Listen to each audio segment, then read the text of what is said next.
Hello, colleagues who are joining the call now. We're just admitting people, so bear with us for another minute or so.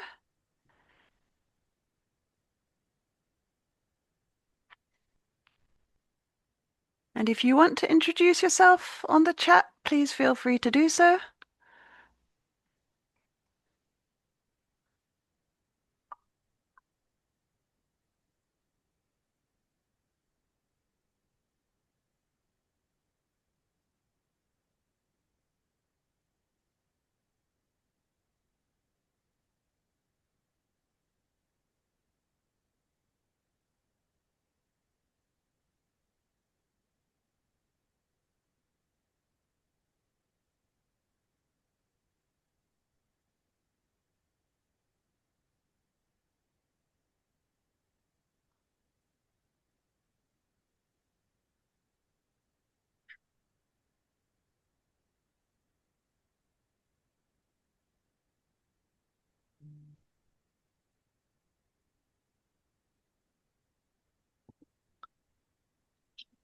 So, Shofang,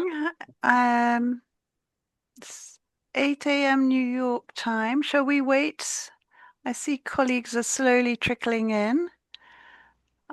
We can wait another minute if you like. Thank you, colleagues. Please do welcome and please do introduce yourselves on the chat. Okay. I think I start introduce myself. Okay. Good. Mm, yeah, you can call me Yuyan or English name Maggie. Maybe Maggie too easy to remember that. I'm working for the Green Partnership of Industry Zones in China. That's operate for the promoting the green transition for industry zones, focus on for the national economic development zones. You can call that AETG size. So in China, so many industry zones. Later, I will show some case. And I'm working for EIP. I just remember I studied EIP from the 2001. At that time, I learned about the Kallenberg model. So today, I just feel very happy to communicate with Kallenberg person, the director of Kallenberg symbiosis, because I visited, I think 3 times already. But at that time, all the Chinese industry park manager said that's so difficult to copy that model. So firstly, I would like to heard some information or new information from you. And so I would like to say hello to everyone. Thank you, Yuyan. And Bjarke, while we're waiting for colleagues to trickle in, perhaps you could also Mm. introduce yourself as one of our guest speakers, please. Yes, I can do that. My name is Bjarke Skanning. I'm director for the Kalundborg Symbiosis. And I think what now you said what is new, and I will of course say a little bit about that later. But I think looking at the next steps and taking the symbiosis into a new level where we are not only working with industry, but actually also working more with the communities and using some of the steams also to heat houses in the community. So I'll say a little bit about that. Wonderful. Thank you very much, Bjarke. And I don't know, Shofang, whether our other guest speaker panelist can hear us now. That's Professor Park. I don't know if he was having issues with his audio. Professor Park, Mm, still. I tried to contact with him by WeChat. Ah, Okay. okay. Shofang, if you agree, I think we should start. Um, Yeah, thank you, everyone. So I also want to welcome all of the participants for this webinar. Thank for all of the experts who presented their experience for this webinar, and also thank the Van Sin Pickup, its director, deputy director of UNDP BPPS. She will moderate this webinar. thank all of you, your contributions. We hope there will be a successful exchange and discussion on this topic. Over to you, Francine. All right, thank you, Shofang. So, welcome colleagues to this webinar. It's going to be very interesting. I hope we've got a great panel. We've got colleagues joining us. I just wanted to mention we've got colleagues joining us from the Ministry of Environment in Uruguay. We've got colleagues from Finland, Ministry of Foreign Affairs, from Ireland, from Solomon Islands, and even from South Africa. So warm welcome to you, as well as to colleagues who are joining us from around the world in UNDP who are interested in this topic of circular economy.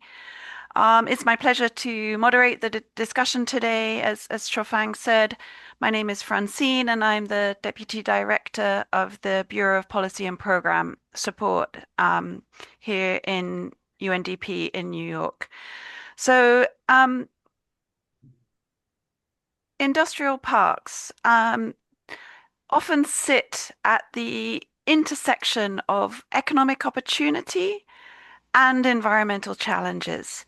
And they are some of the most powerful engines of economic development.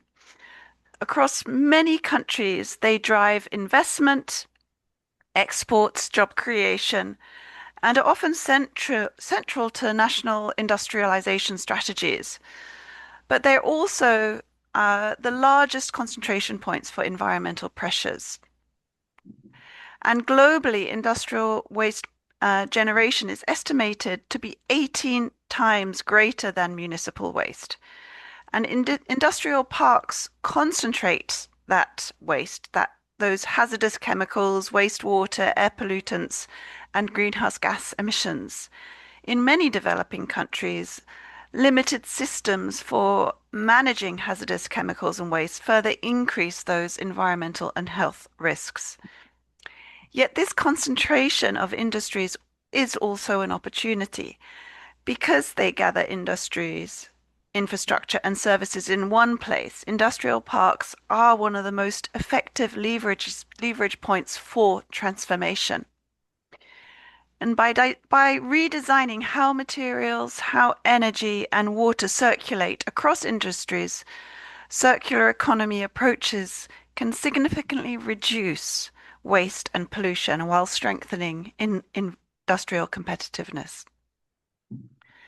Around the world, we are seeing very promising examples, and we're going to hear about them today. So, as Yuan said, Kalundborg symbiosis in Denmark, Korea's eco-industrial park program, and China's circular transformation of industrial parks shows that circular industrial systems are not just theoretical concepts, but they're practical and they're scalable, and it's happening now. The key question is how to translate such experience as the ones we're going to hear about today into a scalable approach and support for developing countries, particularly where that industrialization is accelerating. And this is where UNDP can play an important role.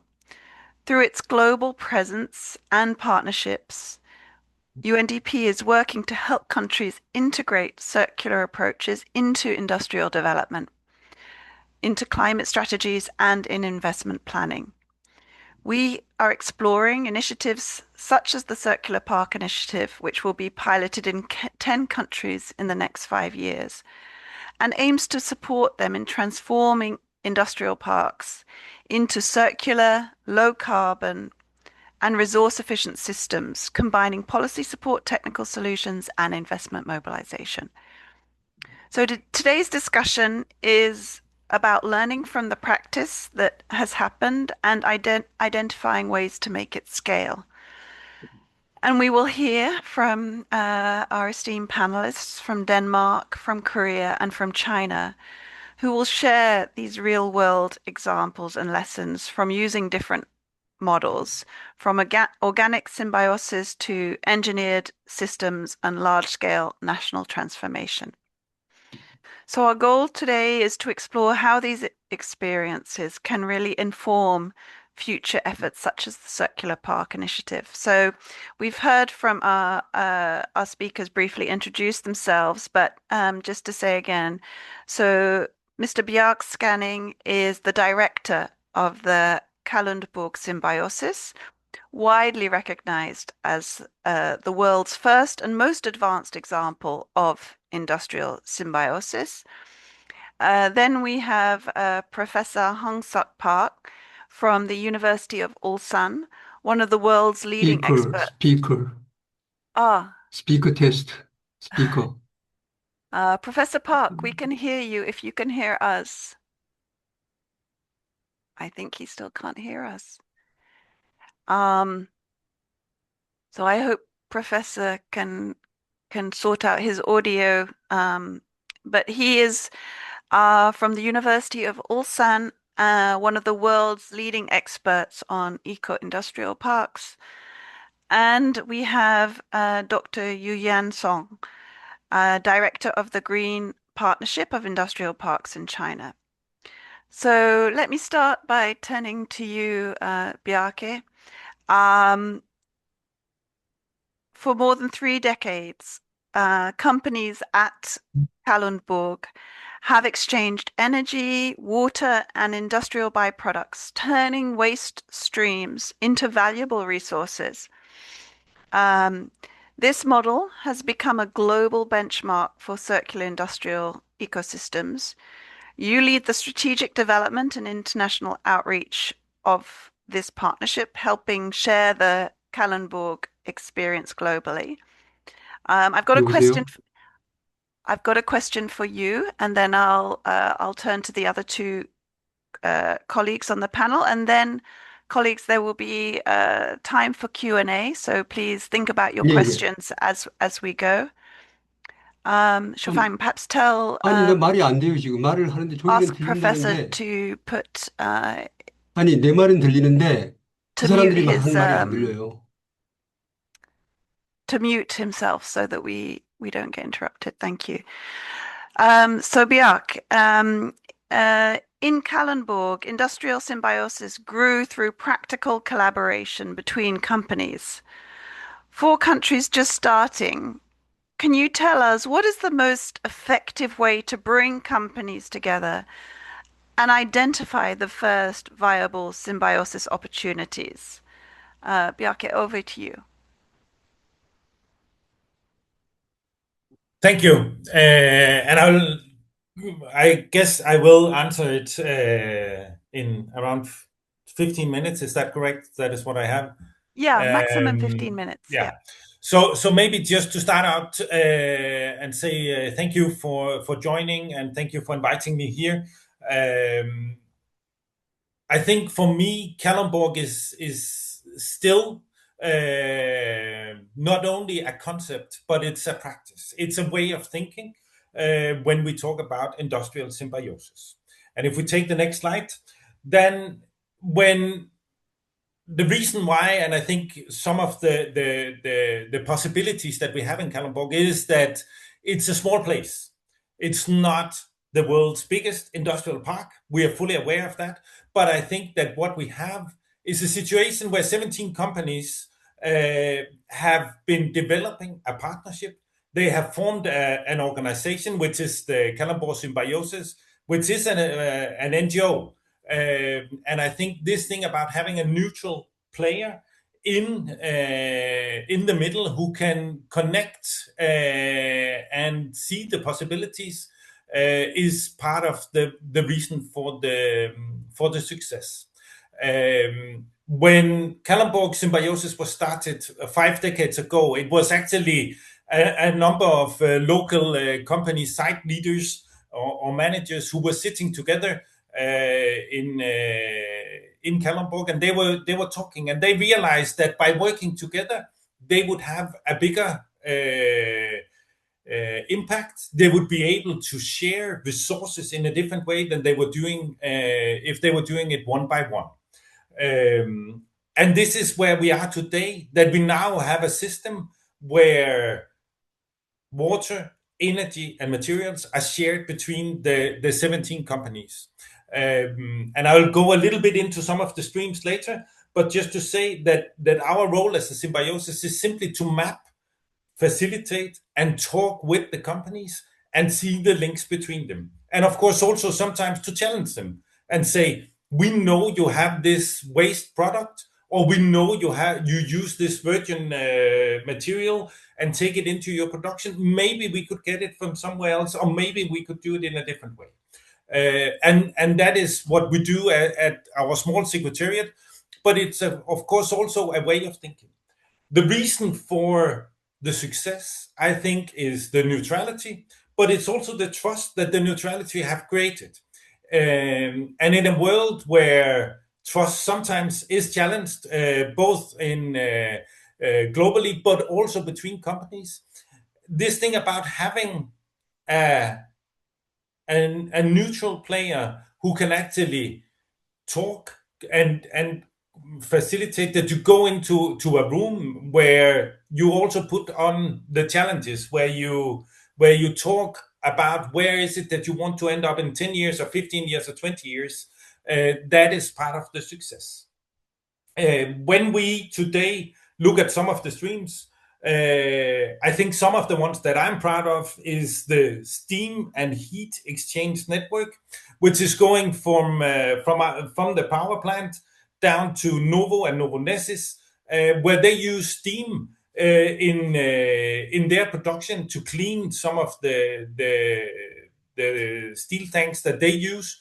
And instead of having their own power plant to produce the steam, they get it from some of the other companies that are producing heat, and by upscaling that, we get the steam, and then it can go down there. A different way of working in or different stream that we have is the linking between district heating and cooling systems, meaning that for some of the companies, they produce heat, or they don't produce heat, but they get heat out of the production. So when you do a fermentation, for instance, when you're down at the refinery do things, you have a lot of heat that is coming out of that. Instead of just letting the heat go up in the air, we now take the heat down to the utility. We use the seawater to cool it down, and then send it back, and in principle create a circular system. However, what we also do is that we take out some of the heat of the water and we send it into people's houses in the municipality. And in that way, we create a full circle of cooperation between, or a full steam and a different way of working, where we take heat that in other cases would just go somewhere, and we take it into to people's houses. And the benefits, of course, and then we take the next slide. And when we look at the benefits, why is it that we do this, and what are the outcomes? Of course, there is a lot of CO2 that is saved. We are doing annual savings calculations, and we see that somewhere, and you have to remember, Kalundborg is a small place. There are only 16,000 people living in Kalundborg. So it's still a small place, but the savings when it comes to what we see in this on the CO2 is more than 500,000 tons of CO2 yearly. We also see that by creating circular systems around water, around recycling water, and using water several times, sometimes up to 5 times before it's cleaned and sent out to the sea, clean again. And by doing that, we save 4-5 million cubic meters of water from the ground every year. And then on the monies and the materials, we see that one of the things we do is that for a lot of the companies, when they have production, they have things that are biomaterials that or biomass that is a residue. So we take that down to our biogas plant. Down in the biogas plant, it's transformed into to biogas, of course, but also to fertilization for the farmers. And in that way, closing a loop again, ensuring that some of the things we have done are getting back into the ground or into the companies in form of biogas. And I actually think this thing about the biogas plants is one of the things that can be used in a lot of countries. We have been working in Kenya, we have been working in Uganda, we see it as well in Brazil, even in the United States, that this is one of the things where there are a lot of opportunities to use biogas instead of natural gas. Next slide. Then why are the companies engaging here? What is in it for them? Of course, they are producing better reports when it comes to reporting on SDGs and ESG and so on. However, what they also see is that they actually earn money. And I would say that when we look at our streams and the connection that is in the symbiosis, all of them are done because it makes sense from a financial point of view. It's not a given that all of them will pay back everything within a year or 2 years. Sometimes it takes 10 years before you have a surplus of your investment, but the investments are always coming back. What has it resulted in? And I think that is one of the things that, again, is one of the drivers that I think can be taken into a more development context, that over the past years, we have had around a 10 billion euro investment from the companies in scaling up their production sites in Kalundborg. They are doing that because they see that by scaling up in Kalundborg, they can scale up production, but actually not use more water, not use more energy, and they can do it also in a situation where being sure that you can get the resources, that you have a resilient system is there, and that is why they invest in Kalundborg. That, of course, also, and I think that is one of the other things that we see, is that the investments are, of course, also creating new jobs, and that is part of the reason why companies, municipality, private investors, community, and educational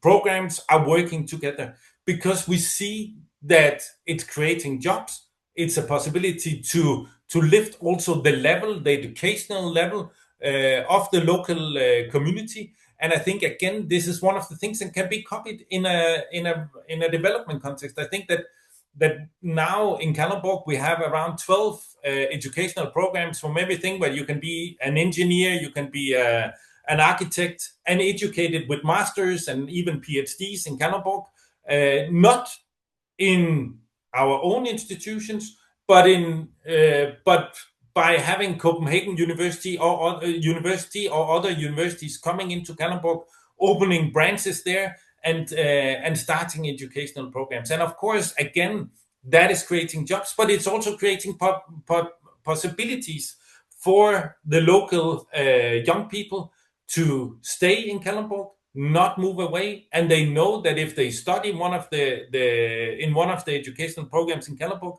they are nearly sure to get a job afterwards. When I look at the last 10 years, and I think that is also one of the things that we have to remember, that when we finalized our strategy in December for the past 10 years, which were to identify 10 new symbiosis projects and kick them off, that we succeeded in. And I think one of the learnings here is that you have to put goals that are not 1 year or 2 year or 3 year. You have to say, where is it that you want to be in 10 years? In exactly the same way as we do in a lot of other things, we also need to do that when we work together. And I think that in Kalundborg, one of the successes has been to link across the sectors, meaning that you both work with the municipality, but you also work with some of the in Denmark, they are public-private companies, meaning the power station, the utility, and so on, engaging them into finding solutions for the future. And then, of course, having the community and the scientists alongside. And when I say scientists, I think that one of our successes has also been that we focus on applied science. So it's not only the engineers, it's also the electricians, it's also the blacksmiths that are working in ensuring that the pipes are working and so on. So that is another part of the success. So if we take the next slide, so I keep the time. So and I don't want to go into detail with all the value propositions that we see within the symbiosis, but I think that when you are in a development context, and I think when I have traveled around for the past 20 years for various organizations, including the symbiosis, of course, but also working with the Red Cross and with other NGOs, talking about development context and creating resilience in communities. I think that it's very much around being able to map what are the things we already do, what are the things that we can optimize in a local context. How can we ensure that if you have production where you have a lot of biomass afterwards, can we change that and can we use that into establishing a biogas plant? If we have the biogas plant, what does that give you? How can we use the water not only one time, but more times, and ensuring that companies are not only making their own wells, making their own water systems, but making water systems across the community. And of course, we at Kalundborg are very happy to join various organizations and industrial parks, both welcoming them into Kalundborg to share our perspectives and our learnings, but also going abroad, working with industrial parks in development countries, which we do in a few places, but of course also looking at, are there new opportunities? Are there new ways we can do things? And I think actually that when I look at a number of countries, I actually see that their technology is moving faster because they jump into, they are not bound by the same legislation, rules, agreements, and so on that we have in Denmark and in the EU, but they have actually started somewhere else. Instead of looking at how can we deal with water, they just started looking at how can we make an efficient cascading system on water. And of course, it's sometimes easier if you start from zero, but also the fact that there's maybe less water, it's you're under a higher pressure to find solutions. There's no doubt for me that industrial symbiosis is part of supporting a circular economy, but also creating climate action and use resources in a more secure way, but also securing that you actually have resources. So there are a lot of opportunities, and I look really forward to discuss over the next hour on how to do this more. Thank you, and back to you. Thank you very much, Bjarke. And I have to say, it was a very clear presentation. And what struck me across everything you said is the system approach that you take, right? If I understand you correctly, you're an NGO, I think you said, that coordinates across the different companies in the park, but you also integrate the community into your approach, and you integrate academia into your approach. So it's really that system approach that, to me, is the sort of hallmark of what you're doing. And I notice that we do have online with us today.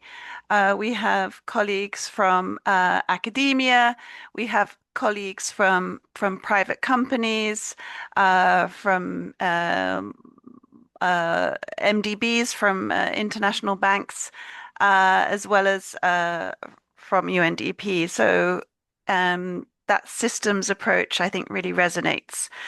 I am not sure if Professor Park is able to hear, and so let me just double check. And if he cannot, I'm going to go straight to you, Dr. Yuyan, if you don't mind. So let's just check. Professor Park, can you hear us? He's having a problem with his audio. I don't see any response. Hilda's just checking. I think not. So do you want, oh, do you hear my yes. word? Professor Park, can you hear us?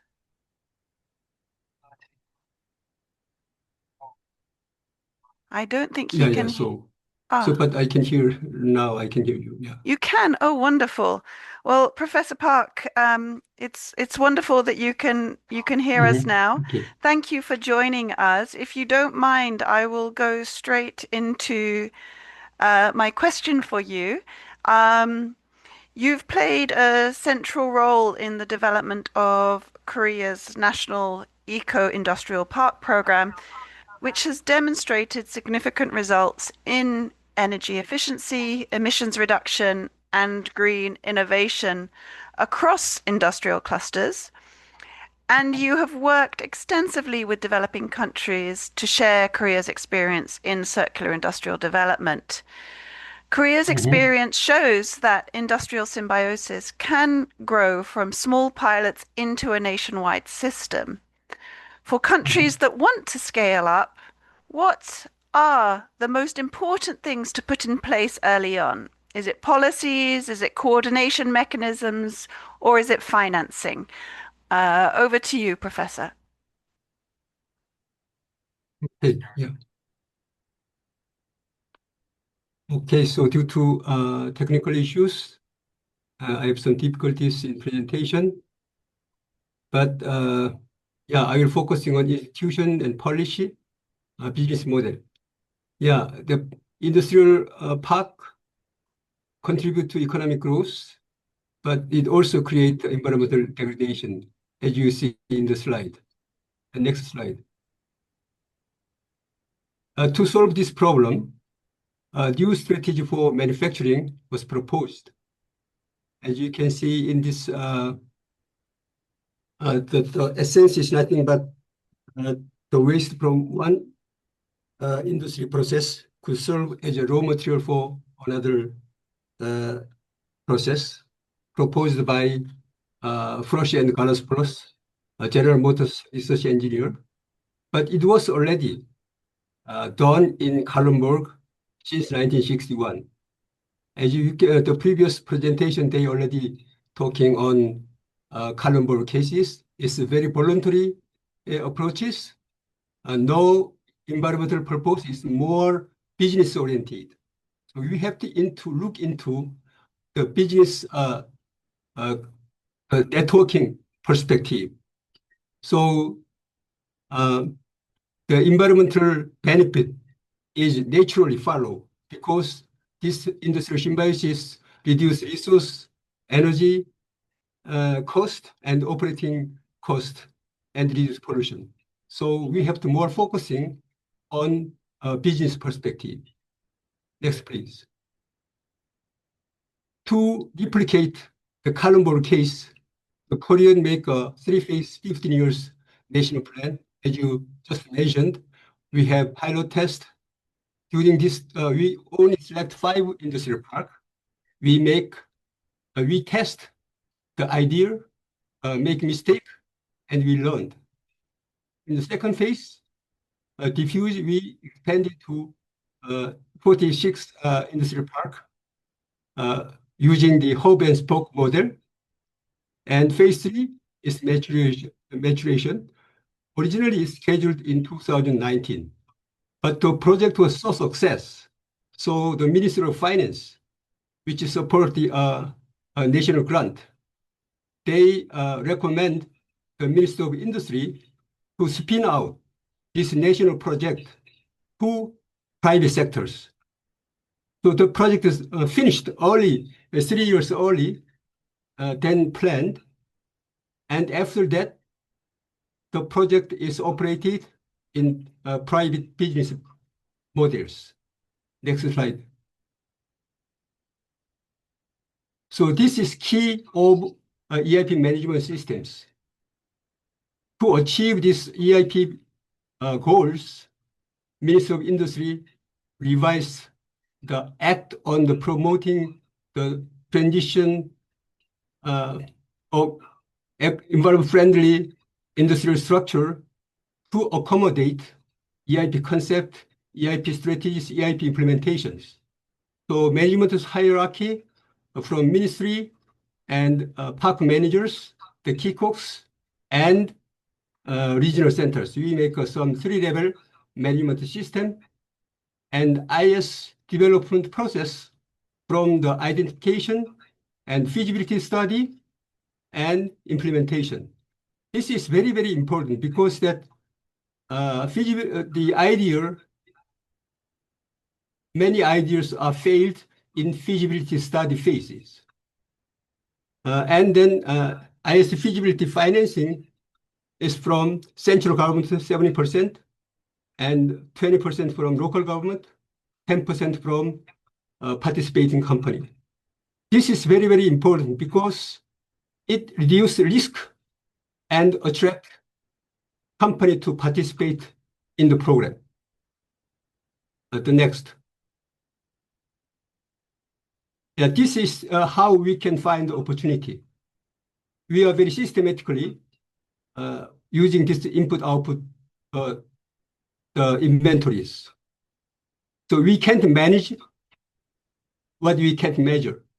So we need some data from raw materials, waters, and waste and utility. Using the data, we make a potential industrial symbiosis networking. The input-output analysis based on the process and plant level, and we can expand the concept to industrial park level, and also expand to urban level, and the national level and international level. So the method is same, but the scale is extended. And our key is that we have to pass the feasibility evaluation, we have to guarantee the economic and environmental feasibility. So we have to guarantee the value creation. Value creation is nothing but the benefit from before industrial symbiosis, after industrial symbiosis. So value is nothing but the product revenue minus resource cost, energy cost, waste management cost, and operating cost. So based on the value, we also consider the cost. Even though value is there, but cost is too high, the business feasibility is not accepted. So we have to calculate the BC ratio together. And definitely, based on the evaluation, we, what can I say, calculate the environmental feasibility before and after the industrial symbiosis. Next. So this is one example. This is my first EIP project. So municipal solid waste installation 400 ton per day capacity. They produce 45 ton per hour steams, medium pressure steams, 60 kg. Using this 60 kg steams, they generate, operate 1.5 megawatt electric generator. The revenue was $1 million. But same quality and quantity steam produced fossil fuel in neighboring chemical company. The cost was $8 million, 8 times higher than the steam revenue, the electric generation revenue. So I recommend to connect these two companies. And the investment was $5 million and economic benefit $7 million every year. And then environment benefit 45,000 ton of carbon dioxide emission reduction.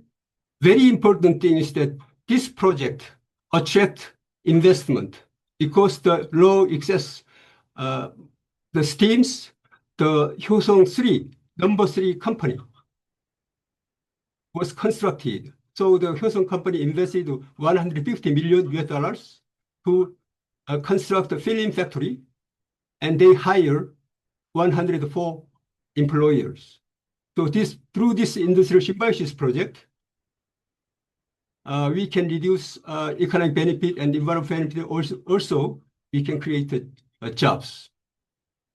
So this project is very, very important in Ulsan EIP because before this project, the company are very reluctant to participate in EIP project. But after this project announced in the newspaper and the TV and advertised in the mayors and other, what can I say, organizations, many companies are starting to participate in EIP project. They are rushing into my office to, okay, what can I say, they find the potential of their idea can be realized. The next slide. Okay, this is the total EIP networking. It's animation, but this is not shown here. But from before EIP project, there was a small voluntary networking already there, like a Kallenberg. There was some networking was there. But after our project, the networking was slowly, rapidly expanded until 2016. The project is finished. So we succeeded 34 projects in Ulsan City. So during this, based on this result, we can host the 7th ISI conference in Ulsan, the first in Asia. Many international experts visited Ulsan EIP, and they see what happened in Ulsan, and that's why the Ulsan EIP is highly acknowledged internationally. The next slide. This is the national EIP initiative summary. So you can see in nationally, we can find 236 the project, and the fund is, national fund is, this is too small. So I can see, I'm not sure. There is some funding there, and based on this research funding, we can attract investment and cost savings and revenue generation and environmental impact already there. You can see by this national project, we can reduce 2 million tons of carbon dioxide. We can reduce 36 million tons of water saving. This is very enormous, very small biscuit money. We make a great success. You can see in the bottom, total project proposed was there, 500 somethings, but half of the project was selected. The proposal, the idea is 500 somethings, but really almost double idea was proposed, but half of them selected in the center, regional center, and also half of them is selected in the feasibility evaluation. And maybe among the funding, 64% of project was commercialized, very high commercialization. This means that we are approaching very scientifically based on the data. So you can see the result in bottom. You also create, what can I say, almost 1,000 new jobs, and the participating company was almost 2,000. So very small funding. Using the research and development approaches, we can achieve huge benefit. Next slide. Okay, so this is the result. While we are doing the Korean EIP project, we are what can I say, categorized representative 37 EIP project in 5 sectors based on the investment efficiency and ripple effect. And also our EIP, during our project, we develop huge the technology development. We have a patent, and we have publications, and we also present in the conference. So our research is not just exchange waste or something. Our exchange is very detailed scientific approaches. Next slide. So from very simply, our national EIP program started in 2003. We are supporting, we are consulted from the UNIDO in 2003. I was a student to learn EIP, but now I am an EIP practitioner. 2003, 2005, we are planning, and 2005, 2016, EIP national program. And after that, Minister of Finance recommendation, we are changing this EIP, Eco-Industrial Park Program, to Eco-Industrial Development Program. It's expanded to national, regional level. So in this EID program, we have a national project and also international project we have. Now we are starting to support the developing country who want to get the, what can I say, Korean experience. We are working for them to deliver our experience to the developed countries. Next slide. So the key is that, as you see, sometimes we are working, as you know, the EIP started more than 30 years.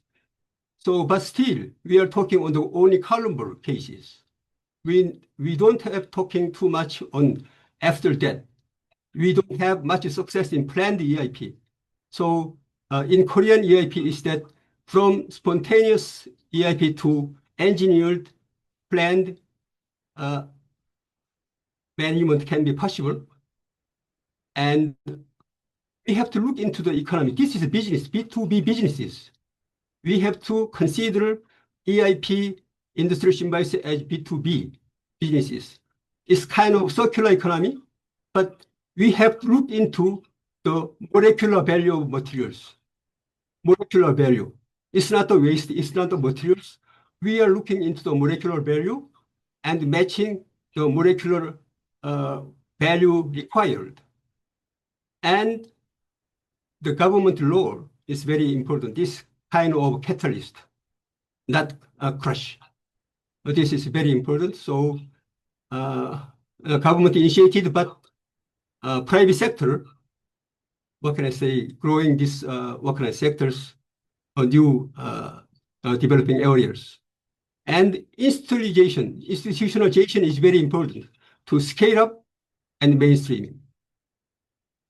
So this is very important. While I'm engaging in EIP program, I have a new site in waste.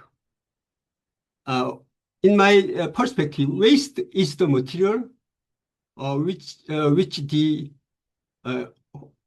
owner don't know the hidden value. So there is no waste in the world.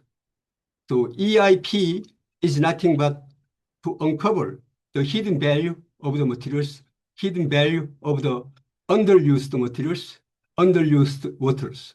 So due to this EIP concept, industrial symbiosis, Korean can maintain the heavy and polluted industry in Korea, and we can make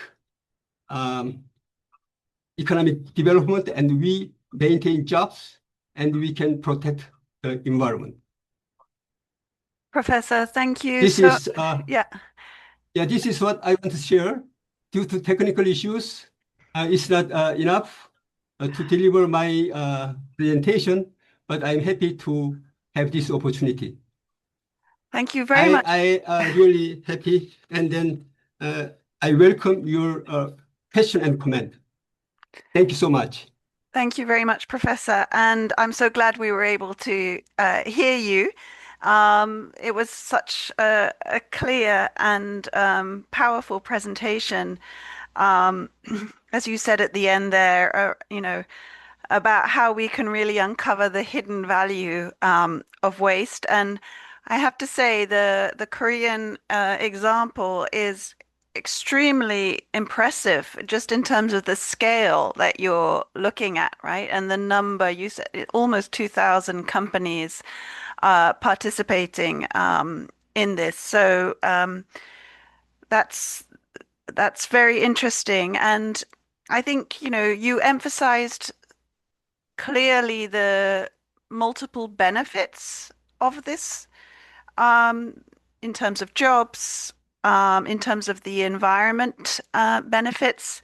But I think the main point was that this is profitable, right? That this generates revenue and attracts more and more businesses and companies because it creates profits and it is profitable if you can uncover that hidden value of waste. I think the other points that struck me were, as you get started, as you start up, the importance of having that co-financing from the government and from other sources as well, and that strong emphasis on data to inform the planning of the initiative.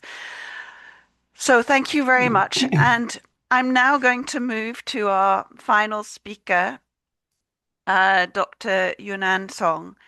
So, Dr. Yunan, you have been actively involved in international cooperation to promote circular economy practices in industrial parks. And the Green Partnership of Industrial Parks in China is a national platform that supports the green and low carbon transformation of industrial parks, and that has already provided planning and technical support to more than 100 industrial parks. China has implemented circular approaches across many industrial parks. In practice, in your experience, what are the biggest challenges when applying these models at scale, and how were these challenges addressed? Over to you. Okay. So I understand what you want to ask me this question. I think I will follow my the slides that give you some the case studies like of you to know the Chinese general situation about circular transition in industry zones. So next slide. So, as you know, there are so many industry zones in China, the different function for the different zones, and the 40 more than 40 years ago, the first group, the industry zones have set up in China, and all the zones play important role for the economic development and the industrialization. Until now, I want to share the GPIPC members, the National Economic Technology Co-Development Zones. You can call it NET designs. Until the 2 years ago, based on the data, the more than 232 the NET designs make a great contribution for the economic development. About next slide. About sorry, yes, just the regional GDP created by them, about 11% of the whole country with only 0.3 point land air. So I think the industry cluster, industry zones is efficiency, the model for the industrialization. And also they just provided more than nearly 25 of FDI and utilize the total value of import and export. So there's I think the good model and successful model for the open door and the international cooperation. So there's good performance, but during the development of industry zones, they also make some the environmental pollutions. So maybe you know the smog of Beijing smog, and that's why because so many small industry zones around Beijing about this focus on the steel industry, and they just make the air pollution, and also some the small industry zones are set up around the Yangtze River, just discharged with water directly to the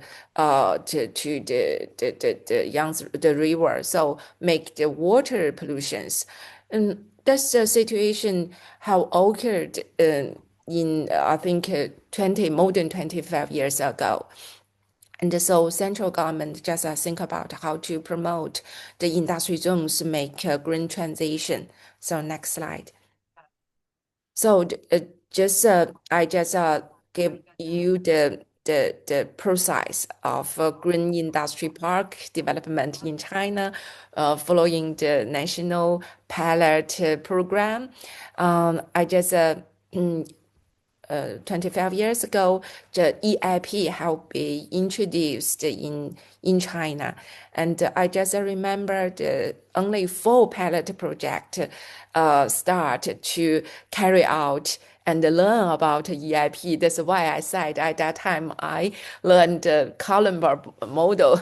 And I think at that time know some clear the knowledge about that, and the 2005 year and the circular transmutation pilot project, not transport, just circular development pilot park have been introduced by NRDC, and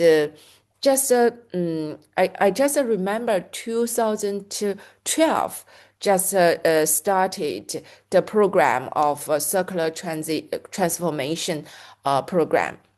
And also 2016 year, the Ministry of Information, Industry and Information launched the initiative of National Green Industry Park, just cited very clearly standards for the green industry park. And until now, more than 100, near 200 national level green industry park just and also until last year, the China central government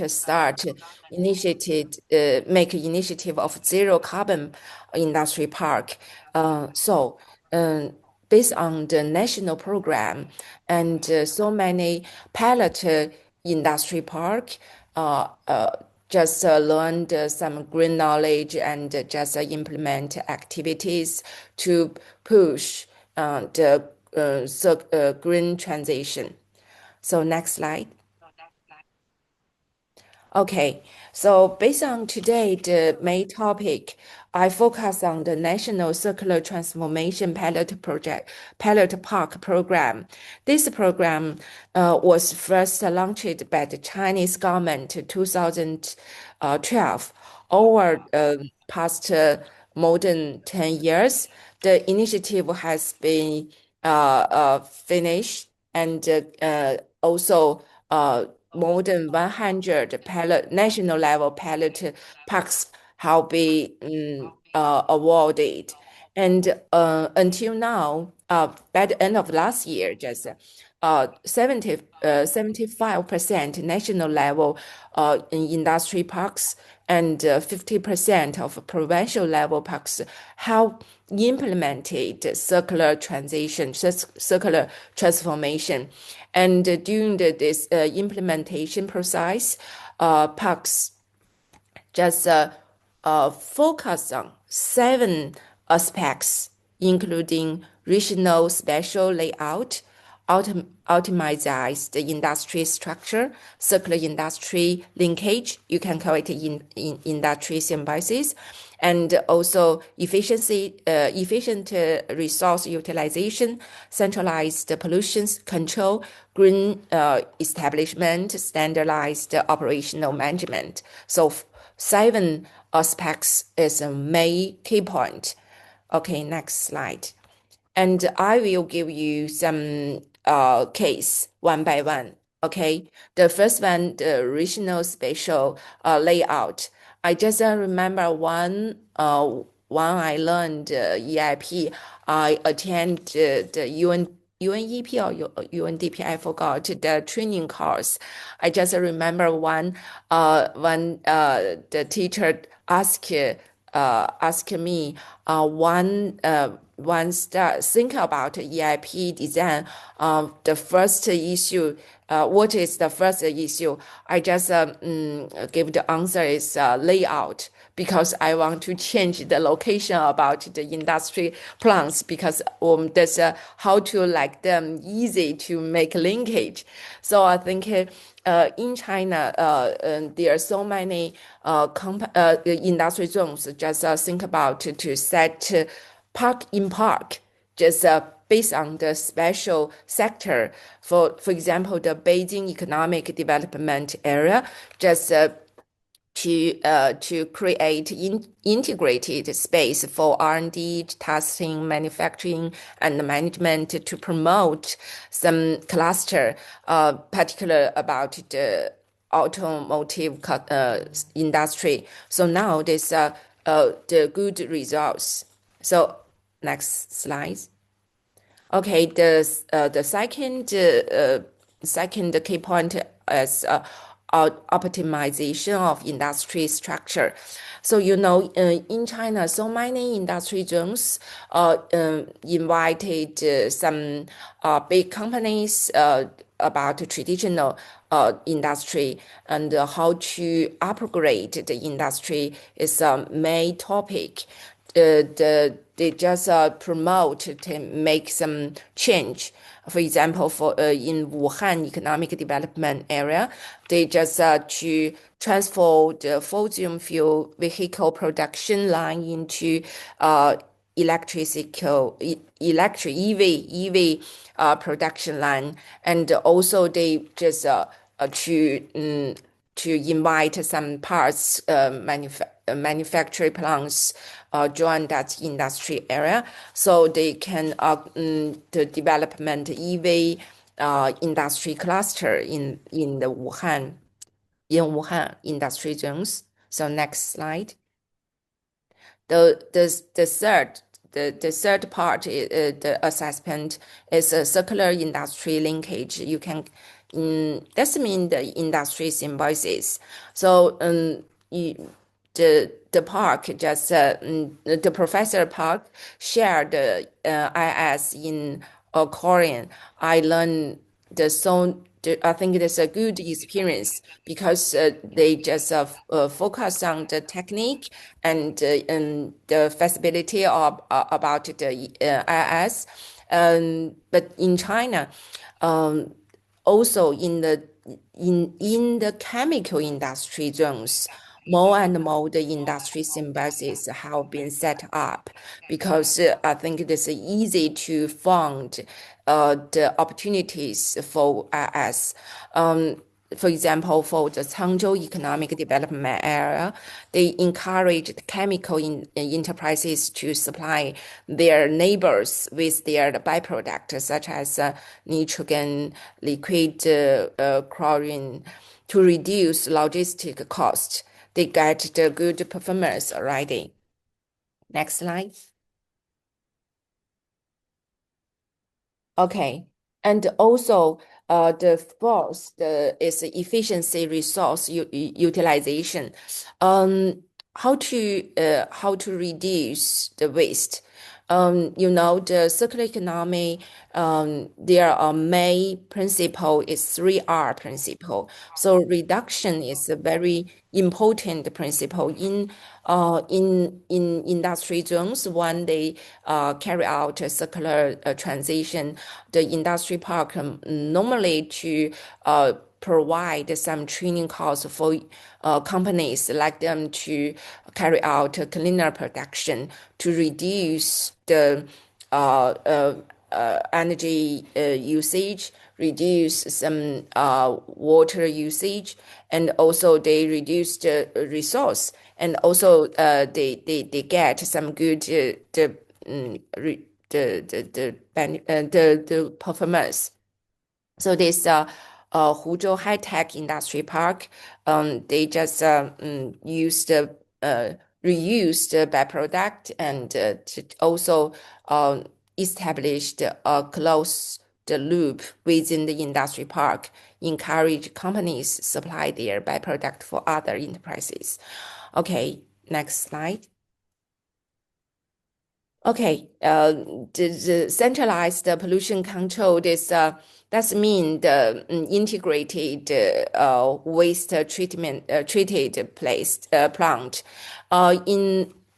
In China, in many industry park, there are central waste treatment plant wastewater treatment plant. Also, some of the industry parks built the recycled water treatment plant, and they can provide some low cost service for the companies and to reduce and some the water and energy usage.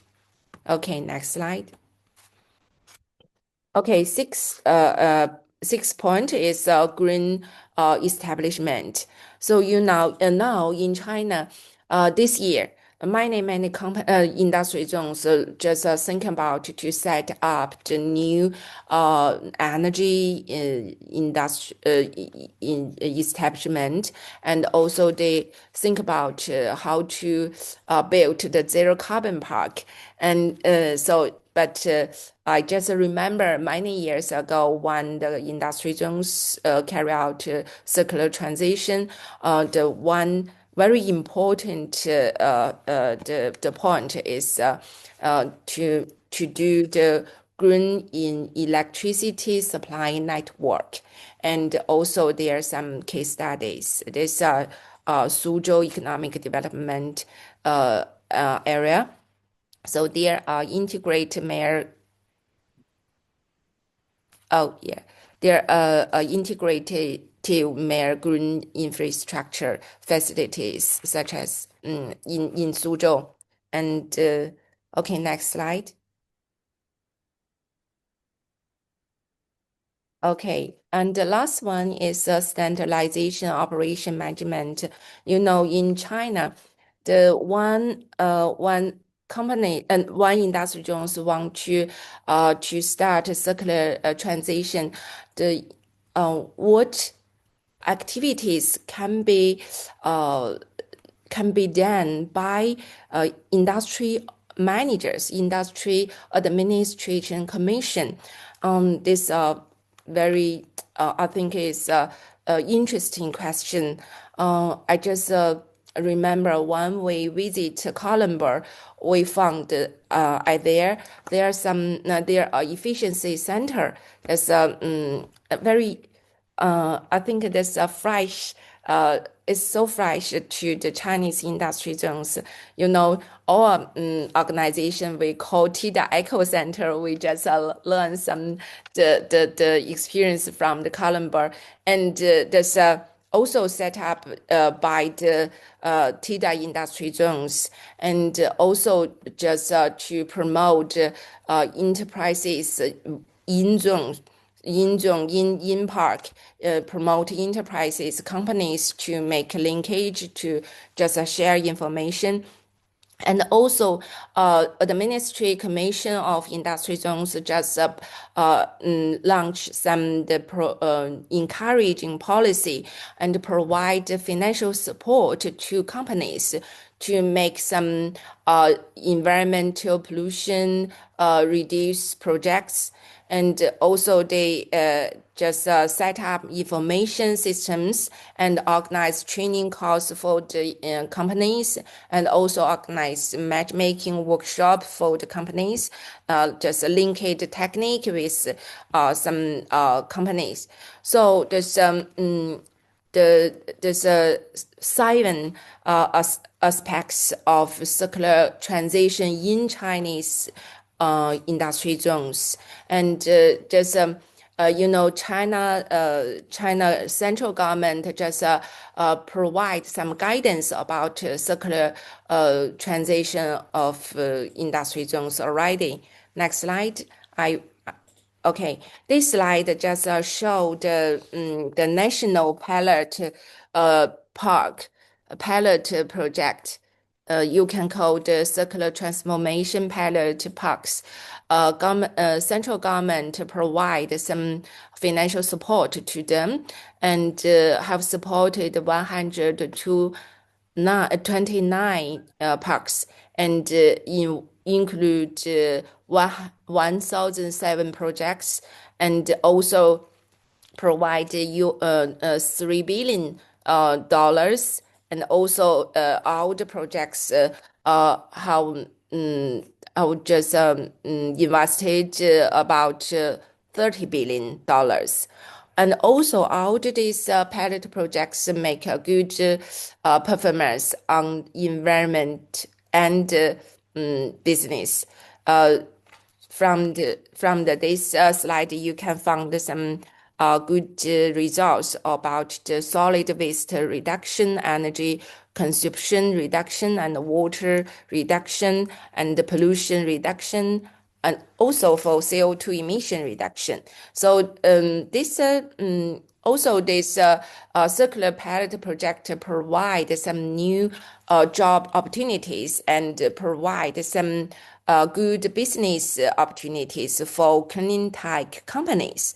So this achievement of national level the circular transformation pilot project.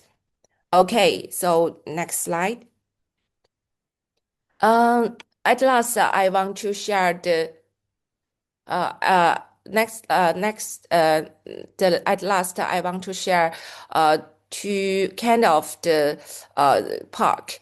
One is a comprehensive industry park. This one case is TIDA. The next slide.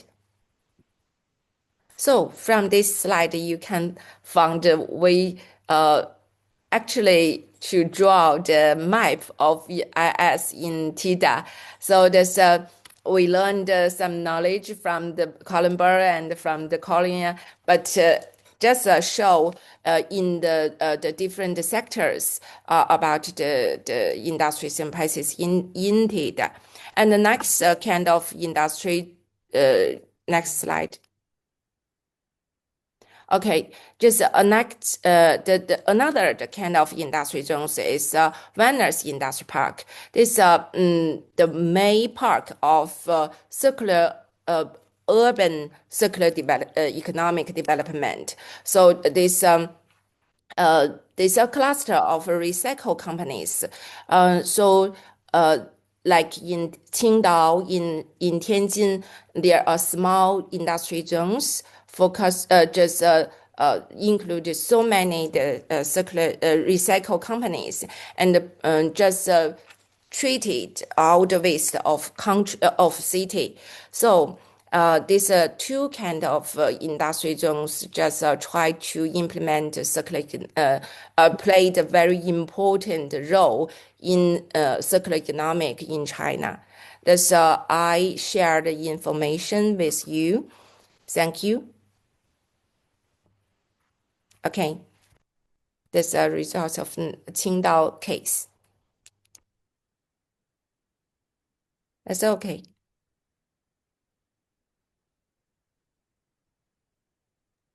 Thank you very much, Dr. Yu Yan. That's incredibly powerful to hear all the examples that you gave. Thank you so much for that. And I can see from the chat that there's a lot of interest in the examples. So colleagues, we have let's say 15 minutes for Q&A.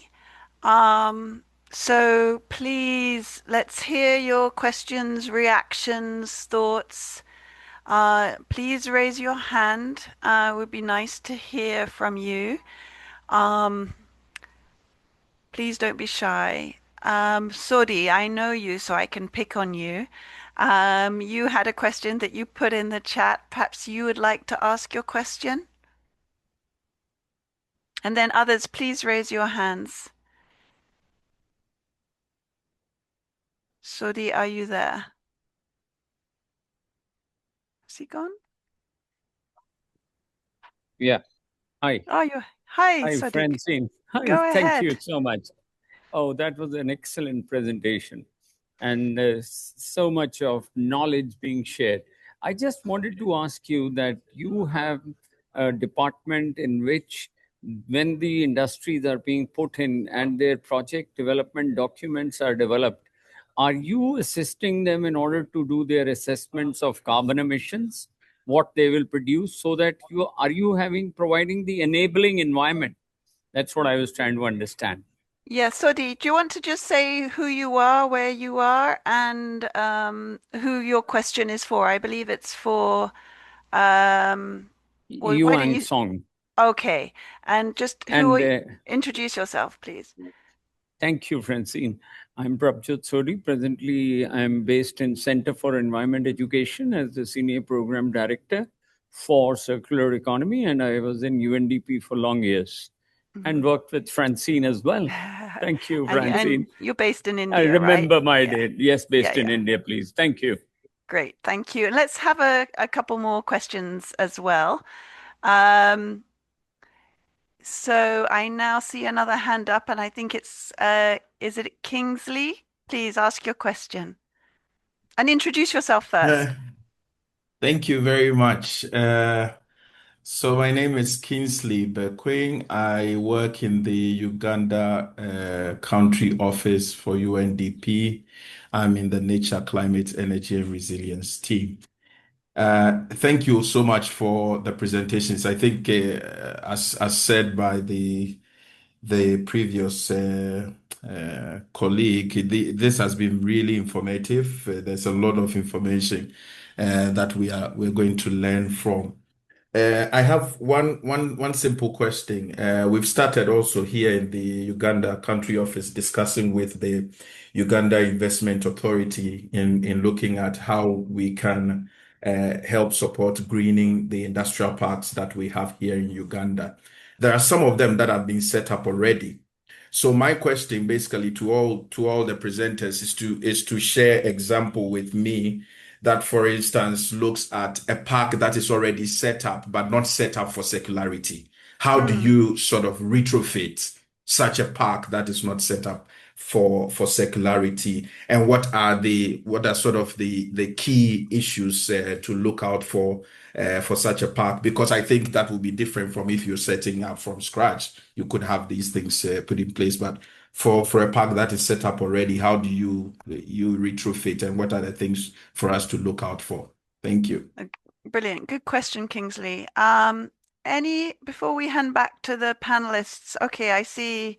Yeah, let's just get a little group of questions and then I'll turn back to the panelists for their reactions. And I see Anna Maria has put up her hand. So over to you, Anna Maria. Thank you, Francine. This is Ana Maria Núñez. I'm Regional Technical Advisor for Chemicals and Waste in Latin America and the Caribbean. And yeah, thank you so much for the presentation. And I was really amazed with the excellent results obtained in China and Korea, as well as in Denmark. But as I know, and we are trying to do so in Latin America, we would like to, replicate this type of examples, and understanding that the examples given are mainly in developed economies. Could you please explain, as I mean to the speakers, how these models can be adapted to developing countries, and in this case for Latin America and the Caribbean?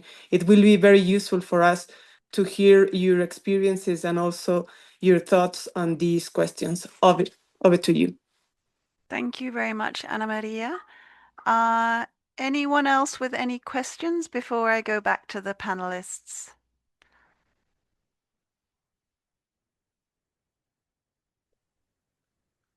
Any more questions, comments, reactions? Comments, All right. Francine, it has been a wonderful evening to know so much from so many of these panelists. It's been fantastic. If you could share their email IDs and others over a period of time, then it'll be of great value to react and interact with them and learn the dissemination. I mean, I was frantically seeing how we are working with governments and how naive they are when Yuan was trying to say so many things. Congratulations to you and all the other speakers, please. Thank you, Francine. Thank you, Sodi. And for sure, I think the panelists have been sharing their email addresses and encouraging you to get in touch. And we will for sure share the presentations following the session today. So thank you, Sodi. All right, so let me then turn back to our panelists. If you could briefly react to the questions that were asked. And Bjarke, I'll start with you. Thank you. I think I don't know if I want to go 2 years back and say what I said at the interview for as director for the Kalundborg symbiosis, but I think a lot of the questions and the discussions we have here are actually centered about a challenge that we all face globally, which is about how to connect between sectors. That when we work internationally, when we work in a local community, we tend to work within our own sectors. And I think what is, for me, the approach that we as that needs to be taken globally is a different approach. I mean, if you need to have success in creating industrial symbiosis or circular thinking within a development or in a development context, you need to approach it not only with the government, not only with the companies, not only with the communities, not only with the NGOs, not only at Davos with the World Economic Forum, but you need to approach it by putting the right people in the right room and create the trust that makes them work together. And I think that is what we try to do in Kalundborg all the time. And I don't know if this, I'm not actually sure that there is a development context and non-development context here, but I think it's really about the approach. And I think what I continue to say when people are visiting Kalundborg is that you cannot replicate Kalundborg, but you can replicate the approach. You can replicate the approach that you create the trust with a company or a utility or a municipality or a government, and you sit down with them and you say, when you look at what are the virgin projects you use, what are the energy sources, what is the water sources, and what are the waste you have coming out, and where do you think you can do differently if you are looking from an economic point of view or from a climate point of view, and that is where you need to find the change. And I think one of the things that is also behind the success of Kalundborg is that it's not based on economic support from the government or from the municipality. It's based on the investment possibilities and business cases that we are setting up together with the companies. So if the companies don't see the business case, then it will never happen. They will not. I don't believe that you can force this, except if you make changes in environmental laws or water regulations and so on. And that, of course, you can create a change, but you cannot force a company to change if there's no business or if there's no law pushing it. So I think that is the one thing that I really want to push. And then I think that we need, and I think that goes for all of us, and maybe also looking at my early career with various NGOs, that we need to accept that if we want to create a change that is driving climate action, then we need to work across. Then we need to put NGOs, companies, governments into the same room, create the trust, and then work from there, and link the sectors, because that is the key. Thank you. I'm so glad you made that your sort of final comment, because that really was the key takeaway that I got from your presentation, the key learning, and I think what's really critical to the success that you've had. So thank you for that. And Professor Park, let me then turn to you. I hope you can hear me and would like to respond.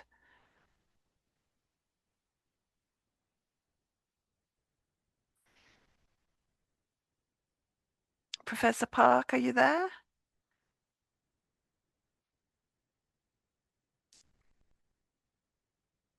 Okay, let me turn to you, Dr. Yuyan, please, Okay. for your reflections. Yes, I think I just want to share my experience in TIDA, just give the answer how to change existing industry zones to circular economic industry zones. So how to start that? So I just remember one just start EIP construction in TIDA. The first things just identify the waste generation in the different companies. So they know the companies know the waste, not waste, just a resource. And like the company's CEO to know this can be reused, can be recycled. So we organized the waste minimization club for the CEO and identify the waste generated and the link the waste generated companies with the waste recycle companies, just like them to know each other. But that's a very, I think that's early stage. And then we can find the main, I think the main waste generated in zones. For example, you see that the electricity waste, how big the waste is too huge, too much. How to treat it? So we just invite the electricity treated companies, the recycled companies from the Taiwan Hsinchu Industry Park. They just make investment in TIDA and treated all the electricity waste. So the electricity company, the manufacturing plants, and then the recycle treatment plant also in TIDA, this closed loop have been set up. So there's I think more than 20 years ago, the experience I want to share, like this existing zones can be changed. Is one question, and another one just how to copy this the start the circular economic in the developing country. I have visited some the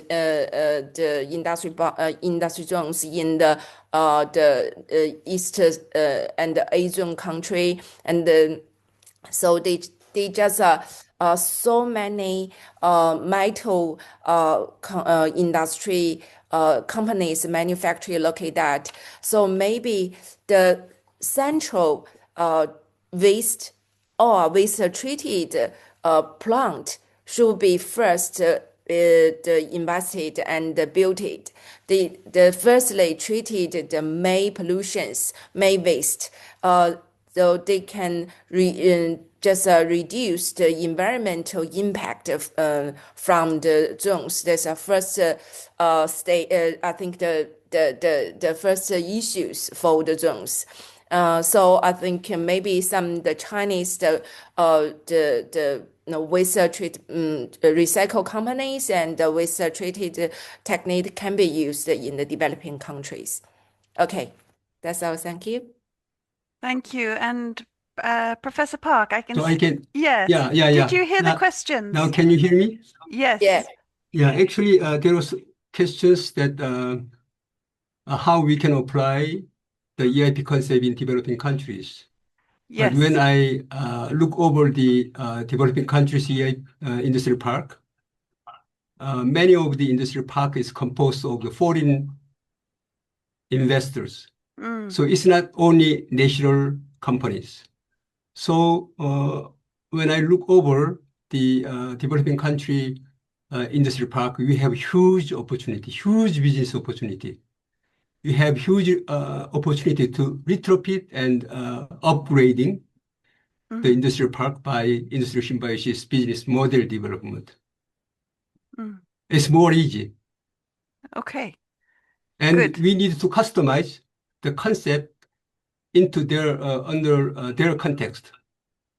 It must be customized. Great. Thank you very much. So clear answer, Kingsley, to your question there. There's a lot of opportunity to do that retrofitting, but we need to adapt the learnings to the local context. I think those are the key points. Thank you.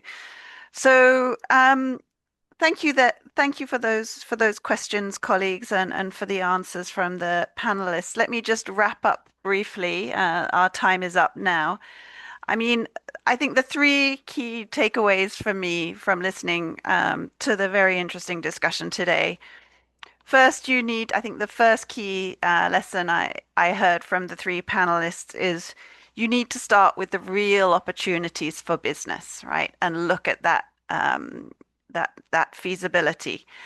Then two, you need to create the right conditions for expansion. And that does mean policies. It means having the institutions and the mechanisms right. And then thirdly, in order to get that scale, you need to integrate across sectors and across the system, right? So bringing the approach about bringing different stakeholders around the table is critical for scale. So I hope you all found that very interesting as I did. And it's clear that the challenge is not about whether this should be done. The concept is clear. The benefits are clear. The question for many of the developing countries and the colleagues who've joined us online is about how you move from interest to action, interest to implementation. And this is where partnership becomes critical. And as UNDP, together with governments, private sector, other partners, we can help translate these lessons that we've heard today into practical support, whether it be policy design, project development, or mobilizing that investment. And the initiatives like the Circular Part Initiative, which Shofang online is leading on, aim to bring together these different elements, helping countries to move faster and more systematically towards circular industrial development. So with that, let me please thank our three panelists. It's been fascinating listening to you. So Bjarke, Dr. Yu Yan and Professor Park, thank you so much for your time. I know in China and Korea it is very, very late. So thank you very much for staying up and staying with us. And we hope that today's exchange, colleagues, will help us move from ideas to concrete actions and partnerships going forward. Thanks a lot. See you all soon. Bye-bye. Bye-bye. See Thank you, you. Francine. Thank you, everyone. Bye-bye. Bye-bye. Thank you, everyone.